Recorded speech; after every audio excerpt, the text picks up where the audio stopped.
Yung asawa ko, kapag nagtanong, ang hirap sagutin. Magsisimula muna sa madali.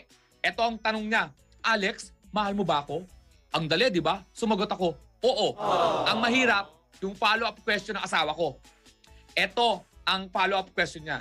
Halimbawa, Alex, di ba? Mahal mo ko, gandang-ganda ka sa akin. Hindi tayo nagkatuluyan. Nakapag-asawa ka ng iba, mahal na mahal mo rin at gandang-ganda ka.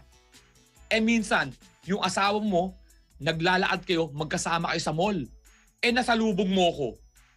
Ang tanong ko, Alex, magkaagusto ka ba sa akin? Sabi ko, ano ulit yung, paano ulit? Oo naman, magkaagusto ako sa'yo. Ang ganda mo eh. Alam mo sabi ng asawa ko, so magkaagusto ka sa akin kahit may asawa ka. Sabi na nga ba, manluloko ka eh. Ha? Magkaagusto ka sa iba kahit may asawa ka. Ano? Ano?